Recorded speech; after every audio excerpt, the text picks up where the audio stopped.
वो तहरीक जिस तहरीक की बुनियाद पे आपने बाबा कौम को नहीं बख्शा, आपका बाबा कौम जो चमन में बेचारा जियारत में बेचारा इलाज के लिए गया था जहां डिस्पेंसरी भी नहीं, आपका वो बाबा कौम जो एम्बुलेंस में मर गया लेकिन किसी को पता भी नहीं चला कि इस एम्बुलेंस के अंदर मोहम्मद अली जिन्ना साहब है। वजह क्योंकि मोहम्मद अली जिन्ना ने अवामी ताकत का नारा बुलंद किया। हमने बहुत बर्दाश्त किया। हम साना बाबड़ा के 600 से जायद शोधा हमने बर्दाश्त किए अपनी कौम की खातिर, इस मुल्क की खातिर।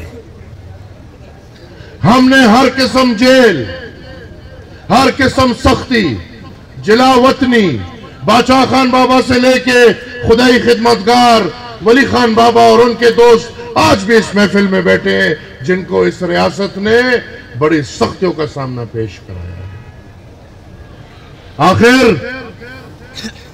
हमारा गुनाह क्या है? हम तो अल्हम्दुलिल्लाह वाहिद वो लोग हैं जो खुलेआम कहते हैं कि हुकूमतों के लालची नहीं और दा हुकूमत चिरन पे फजूर खलक। पाकिस्तान की ज्यादातर मफाद में बहुत कुर्बानियां दी। मेरे ख्याल में मजीद पाकिस्तान की आला तर मफाद में हम एक कदम चलने को तैयार नहीं है। हमारा हर कदम आईन, कानून और दस्तूर के अंदर होगा। हम ना रियासत से लड़ाई करना चाहते हैं, ना किसी इदारे से लड़ाई करना चाहते हैं। आईन पाकिस्तान ये कहता है कि सियासत में फौज की मुदाखलत नहीं होनी चाहिए। ये मैं